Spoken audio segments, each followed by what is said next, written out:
Assalamualaikum warahmatullahi wabarakatuh. Pada pertemuan kali ini kita akan membahas mengenai tataran semantik bahasa Indonesia. Di sana bahasannya mencakup mengenai pengertian semantik, unsur-unsur semantik, jenis-jenis semantik, ruang lingkup semantik, dan penerapan semantik dalam bahasa Indonesia. Kita lanjut ke bahasan mengenai pengertian dari semantik. Nah, semantik ini dikaji oleh beberapa para ahli yang di sana menyebutkan bahwa semantik itu berasal dari bahasa Yunani yang mengandung makna to signify atau memaknai. Nah, sebagai istilah teknis, semantik mengandung pengertian tentang studi mengenai makna. Sedangkan dalam Kamus Besar Bahasa Indonesia, semantik ini diartikan sebagai kata sema atau kata benda yang berarti tanda atau lambang. Sedangkan menurut Carroll, semantik ini merupakan bagian dari tata bahasa yang meneliti mengenai makna dalam bahasa tertentu untuk mencari asal mula dan perkembangan dari arti suatu kata. Dapat disimpulkan bahwa semantik adalah bidang linguistik yang mempelajari mengenai hubungan antara tanda linguistik itu dengan hal-hal yang ditandainya atau dengan kata lainnya. Nah, bidang studi dalam linguistik ini mempelajari mengenai makna yang terdapat dalam suatu bahasa. Oleh karena itu, semantik dapat dikatakan sebagai ilmu yang mempelajari mengenai makna bahasa. Bahasan selanjutnya yaitu unsur-unsur semantik. Yang pertama yaitu sebagai tanda yang dapat berupa pengalaman, pikiran, perasaan, gagasan, dan lain sebagainya. Jadi, lambang bahasa ini sebagai tanda yang mewakili suatu konsep yang berada dalam ide atau benak kita. Misalnya, kursi.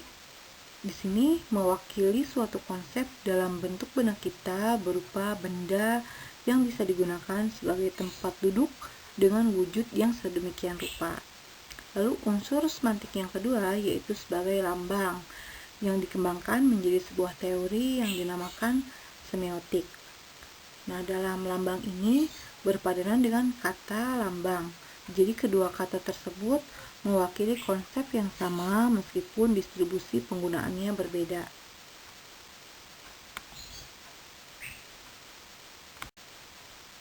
Unsur semantik dalam tanda dapat digolongkan berdasarkan penyebab timbulnya. Misalnya tanda yang ditimbulkan oleh alam, yang diketahui oleh manusia karena pengalaman. Contohnya, hari mendung, tanda akan hujan. Dan contoh tanda yang lainnya seperti tanda yang ditimbulkan oleh binatang yang diketahui oleh manusia dari suara binatang tersebut. Contohnya, anjing menggonggong, tanda ada orang masuk, atau tanda yang ditimbulkan oleh manusia lainnya. Untuk tanda yang dihasilkan oleh manusia dibedakan atas tanda verbal dan tanda nonverbal.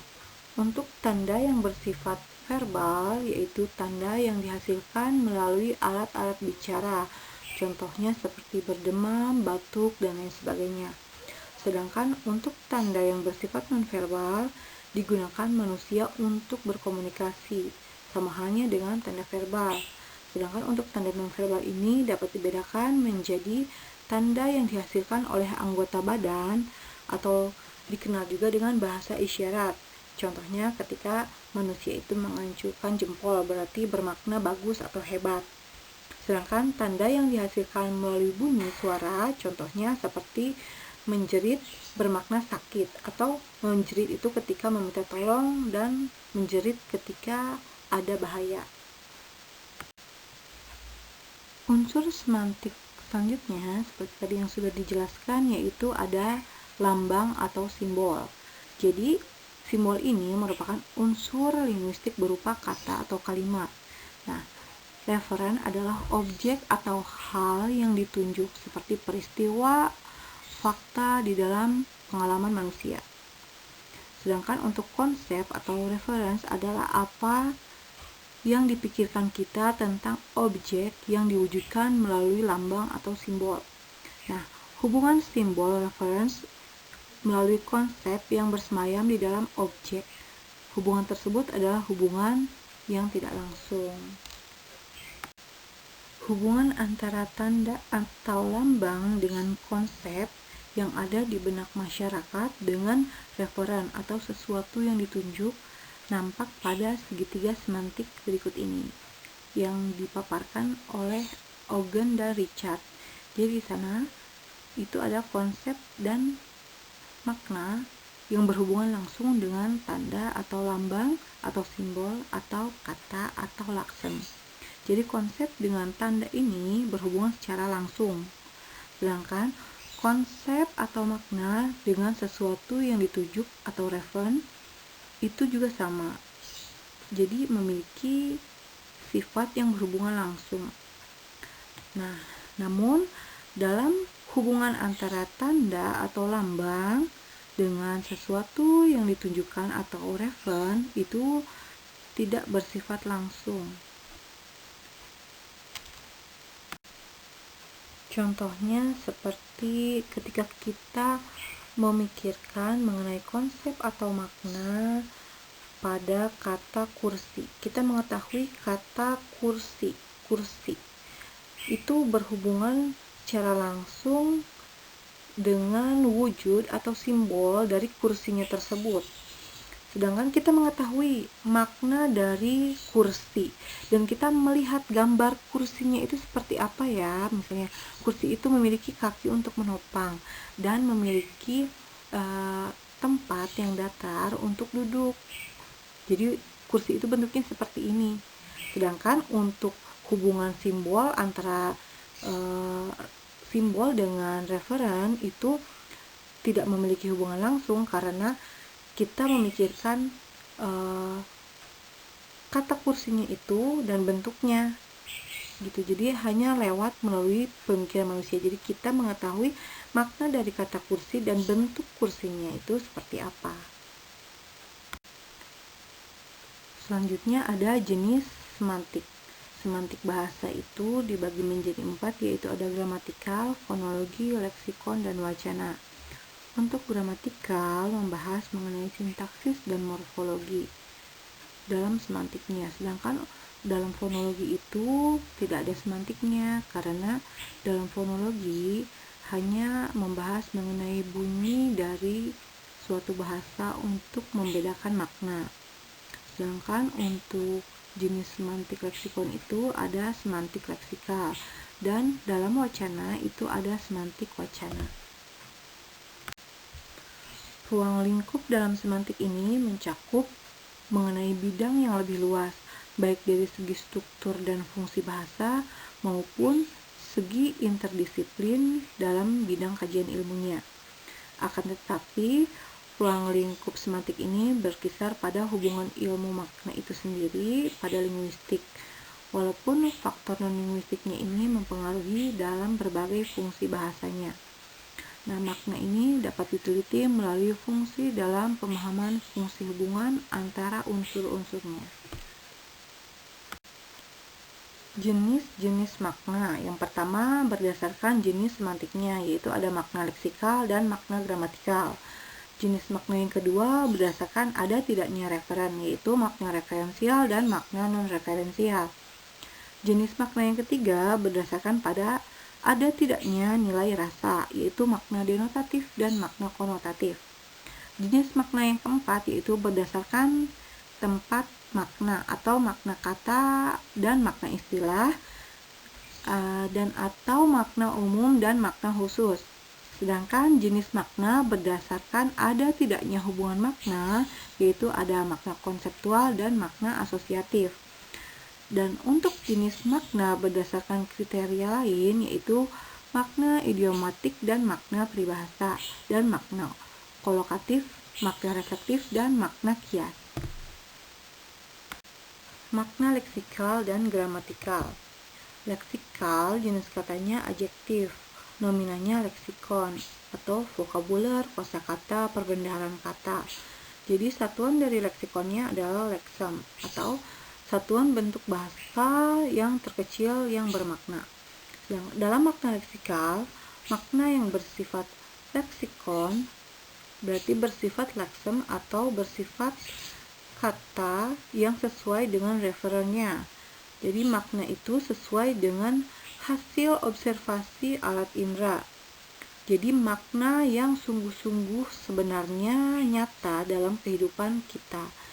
Dalam makna leksikal ini merupakan suatu kata atau gambaran yang nyata tentang suatu konsep seperti yang dilambangkan dalam sebuah kata. Misalnya, pada kata tikus. Tikus ini dapat kita artikan sebagai sebangsa binatang pengerat yang dapat menyebabkan timbulnya penyakit tifus. Atau kita ada contoh lainnya dari kata tikus, yaitu tikus itu mati kejirat.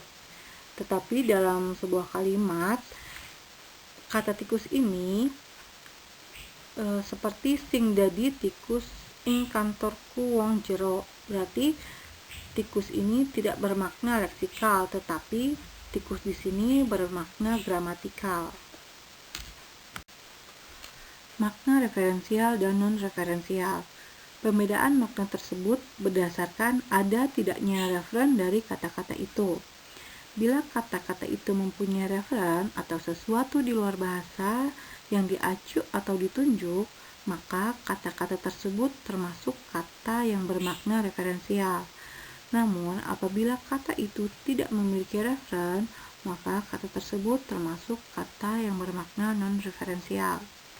Biasanya, kata-kata yang termasuk dalam kata yang memiliki makna non-referensial itu kosakatanya termasuk dalam kata tugas. Sedangkan kata yang terutama menyatakan hubungan gramatikal yang tidak dapat bersambung dengan afiks antara lain seperti proposisi, konjungsi, artikel, dan pronominal.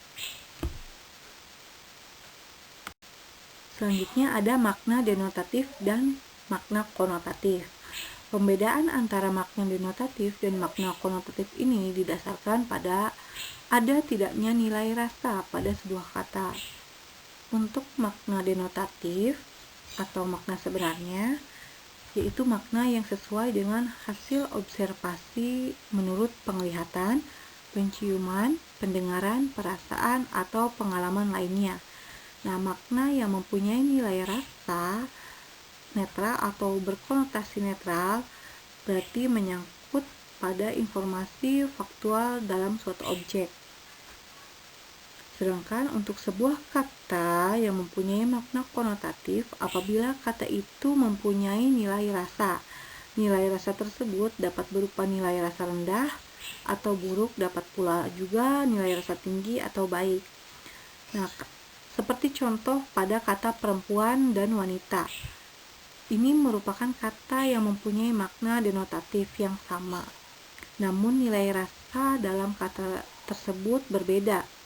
Nah, pada masa dewasa sekarang ini, kata perempuan memiliki nilai rasa yang rendah, sedangkan untuk kata wanita memiliki nilai rasa yang tinggi. Contohnya seperti kata Dharma Wanita atau gedung wanita, lalu Menteri Urusan Peranan Wanita, bukan Menteri Urusan Peranan Perempuan. Selanjutnya, makna kata dan makna istilah atau makna umum dan makna khusus. Ini didasarkan pada ketepatan makna dalam suatu kata dengan penggunaannya secara umum dan secara khusus. Dalam pemakaian secara umum bersifat umum sehingga kata mempunyai makna. Namun dalam bidang tertentu, kata memiliki makna khusus karena makna yang terkandung adalah tetap dan pasti. Misalnya, kata tahanan masih bersifat umum.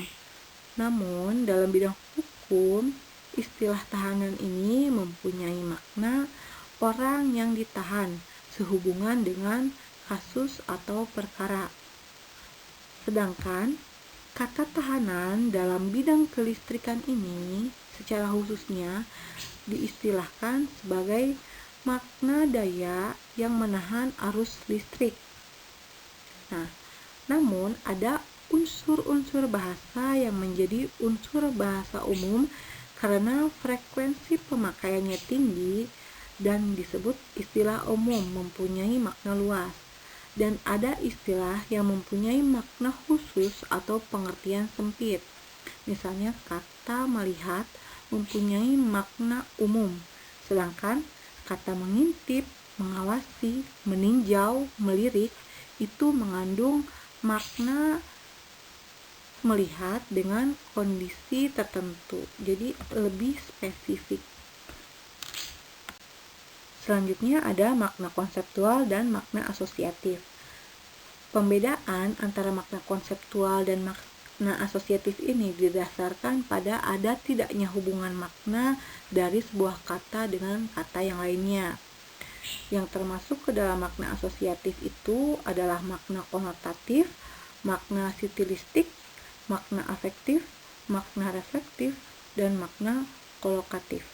Sedangkan untuk makna konseptual adalah makna yang sesuai dengan konsepnya, makna yang sesuai dengan referennya. Jadi makna ini yang bebas dari asosiasi atau hubungan apapun. Dapat dikatakan makna konseptual sama dengan makna referensial, makna leksikal, dan makna denotatif. Untuk makna asosiatif ini berarti makna yang dimiliki sebuah kata berkenaan dengan adanya hubungan kata itu dengan keadaan di luar bahasa. Dalam makna asosiatif ini sama dengan perlambangan-perlambangan yang digunakan masyarakat bahasa untuk menyatakan suatu konsep lain. Misalnya, melati berasosiasi dengan makna suci atau kesucian, karena melati sebagai perlambang kesucian. Nah, lalu dalam kata merah berasosiasi dengan berani, karena merah sebagai perlambang keberanian. Karena makna asosiasi berhubungan dengan nilai-nilai moral dan pandangan hidup yang berlaku dalam masyarakat bahasa, berarti berurusan dengan nilai rasa bahasa sehingga makna ini termasuk ke dalam makna konotatif. Selanjutnya ada makna idiomatik atau idiom. Jadi kata ini merupakan satuan-satuan bahasa seperti kata, frasa, atau klausa yang maknanya tidak dapat diramalkan dari makna unsur-unsurnya maupun makna gramatikal satuan-satuannya tersebut. Misalnya, adus banyu wangu, mandi dengan air yang didiamkan semalam, atau adus banyu anget, mandi dengan menggunakan air hangat, atau adus keringat.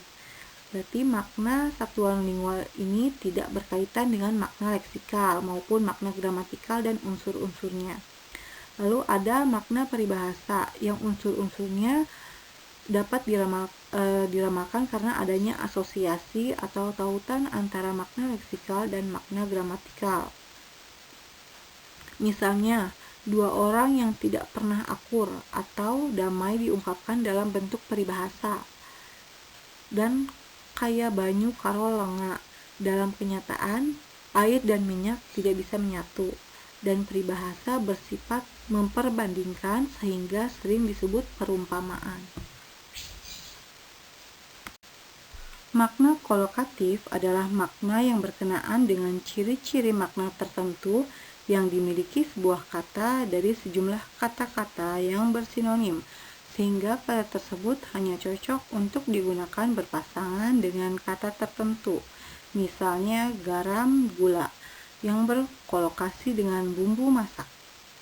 Dan cantik, molek, berkolokasi dengan wanita. Selanjutnya ada makna reflektif, adalah makna yang timbul akibat pesapa penghubungan makna konseptual yang satu dengan makna konseptual yang lain, sehingga menimbulkan refleksi pada makna lain. Makna ini cenderung mengacu pada hal-hal yang bersifat sakral, tabu, atau tata krama. Makna reflektif yang berkaitan dengan sakral dan tabu disebut makna piktoral, sedangkan yang berhubungan dengan kesopanan disebut makna reflektif.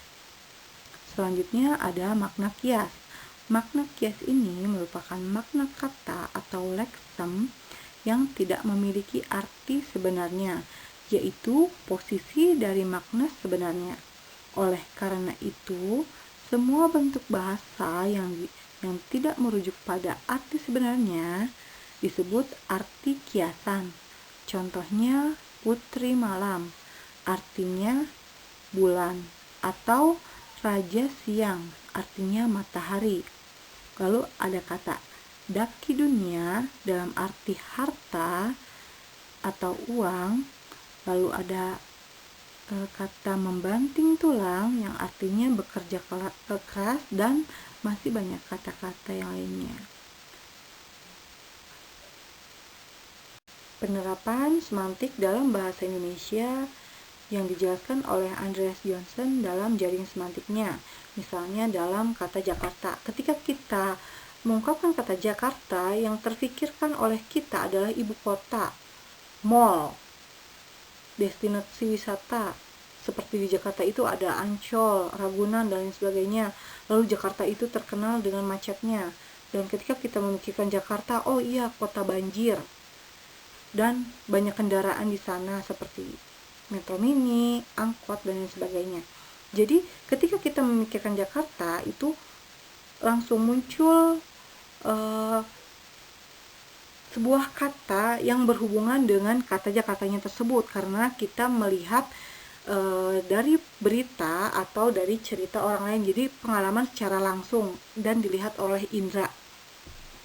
Seperti itu. Jadi Jakarta itu dikategorikan sebagai sebuah ibu kota, lalu banyak mallnya, banyak wisatanya, lalu dikenal juga dalam pemikiran kita yaitu sering macet, sering banjir, banyak kendaraan, dan lain sebagainya. Itu jadi salah satu contoh dari penerapan semantik dalam bahasa Indonesia.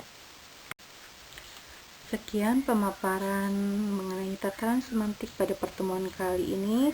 Terima kasih untuk partisipasinya. Wassalamualaikum warahmatullahi wabarakatuh.